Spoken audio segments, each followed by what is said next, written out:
Hey space travelers and paint pouring peeps, welcome to Pouring Together. I'm Lance Travis, and in this episode I'm doing a galaxy straight pour.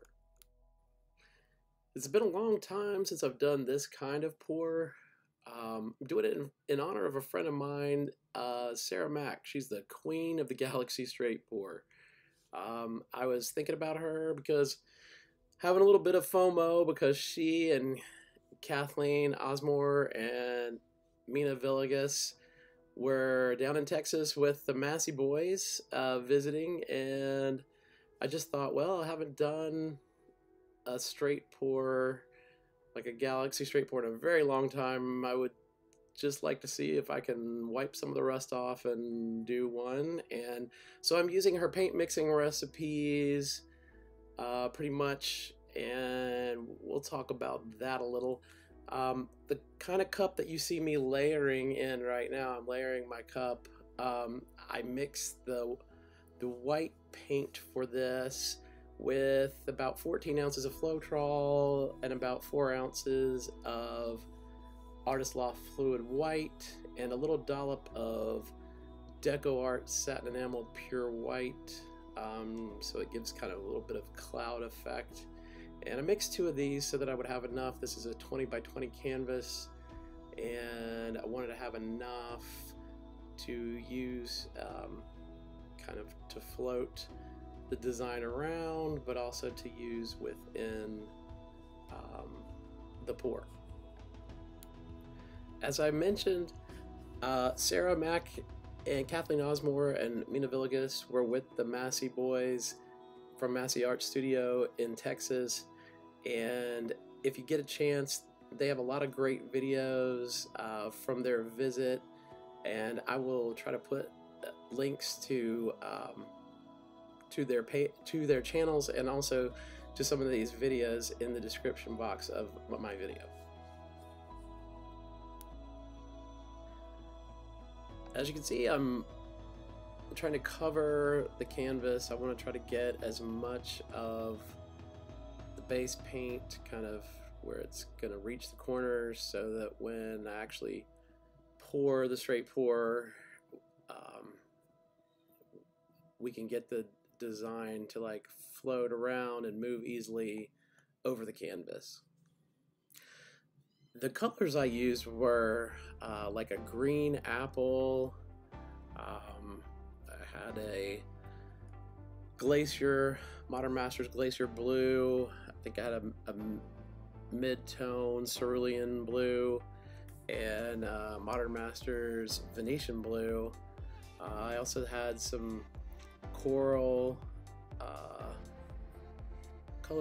color and some 24 karat gold, and I had mixed a pearl white with a little bit of iridescent gold, just to kind of warm the white up a little bit. And I will list all those colors in the description box for this video. As you can see here, I'm pouring the straight pour, and we're gonna torch it a little bit. Now you can see me chasing a moth away. I'm in my garage, so now and again we have to chase some bug friends away from our paint pouring, as I'm sure many of you can commiserate with. This is always fun, especially in the summertime.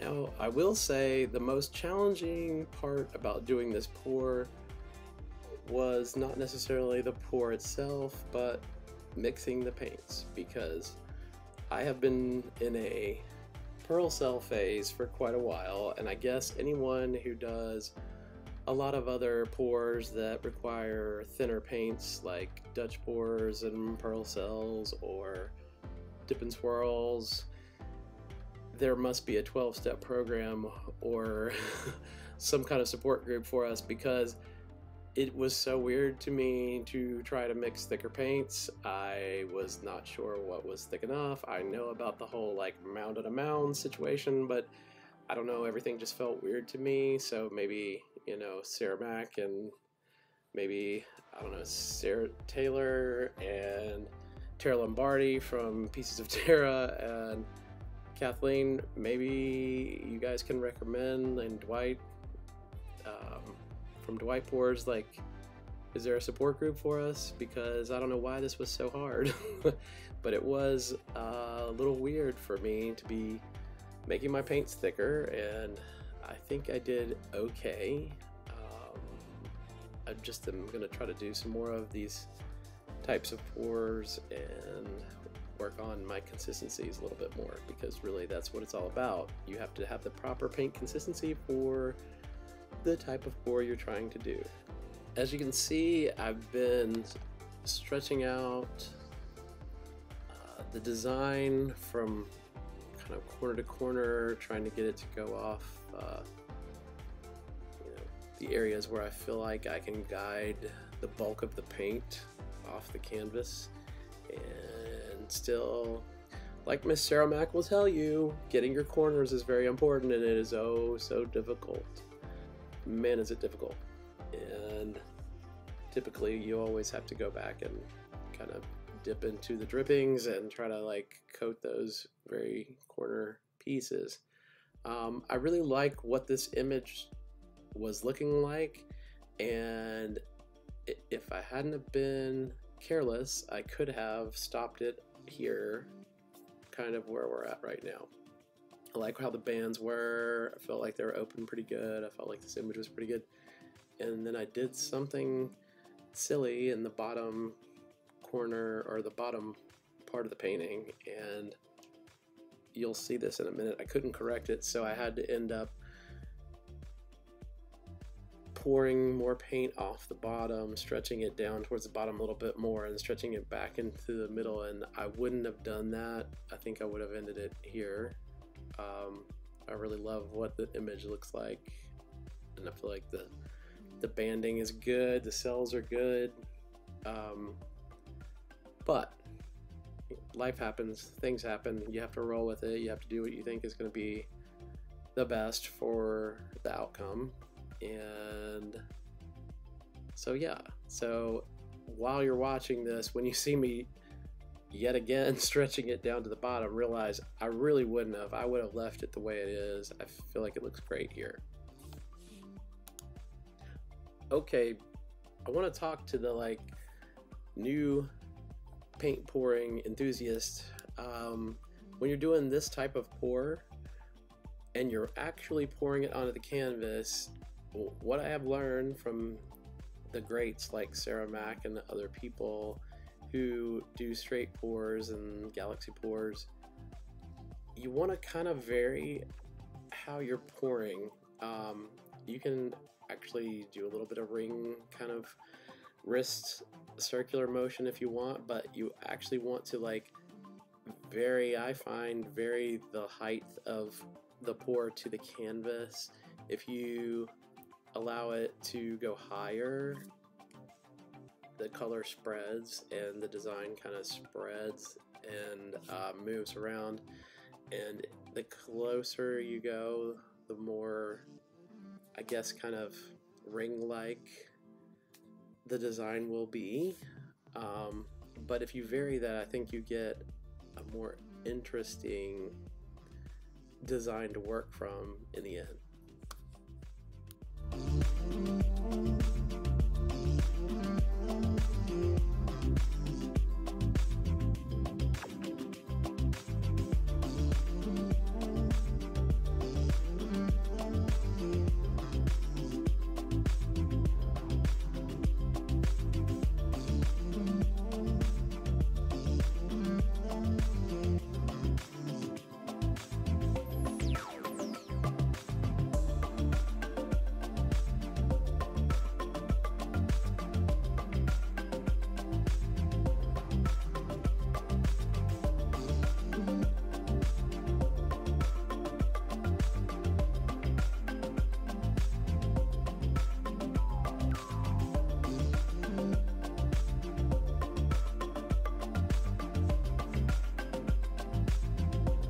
Okay, so you see the bottom left portion, I tried to fix that little bit of white there by taking the popsicle stick, and it just made it worse. And so now you see this is where I start trying to dump more paint down the canvas and work more of it off to see if I can get this little boo-boo off of the canvas.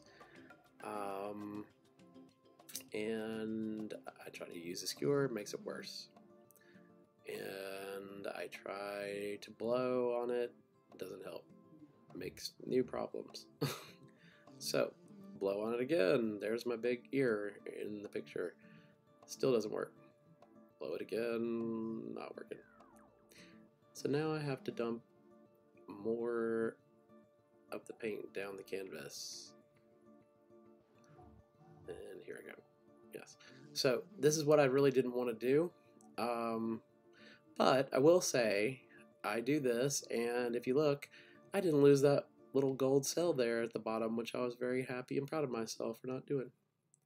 Kudos to me. But anyway, so I did stretch it back to the middle and try to stretch it back a little bit more, but I just felt like it made the lines a little bit more wavy than I wanted.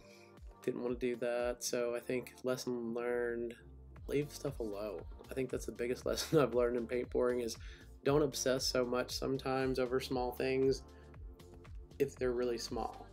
I think we all have this tendency, and it can lead to problems. I'm sure we've all experienced them on paintings where we had a great painting and we obsessed over something small and we had to do something drastic or messed it up or whatever. So my words of wisdom are, when you really like something, just let it be.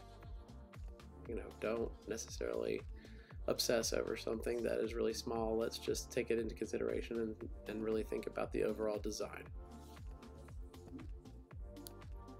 Okay, so you'll see me blow into a cell here. If you blow with your kind of metal straws directly down into the cell, if it's gone a little wonky or it's got a little misshapen and you really like a cell that you want to be round, you can sort of blow straight down into the cell and it will spread out and kind of form a more round shape. That's kind of like a pro tip hack, and I really learned that from Cathleen Ozmore. But yeah, so here I think we're done, and if you look at what's happening now, the gold in this straight pour is beautiful. I love how this kind of sparkly gold catches the light in the rings and the bands, and this is the painting after it has dried. So it really did dry very nicely. I really like the outcome. I think the overall straight pour is a success, considering I haven't done this in a very long time. It's probably been like, I don't know, 10 months since I've done one. And I've only been paint pouring for a year, so thank you, Sarah Mack. You are the queen of Galaxy paint pours. So if you like this video, please like it and subscribe to my channel and hit the bell, and that way hit all, you'll get all of the videos. And please, until we meet again in a galaxy not so far away, may the pours be with you. Keep on pouring.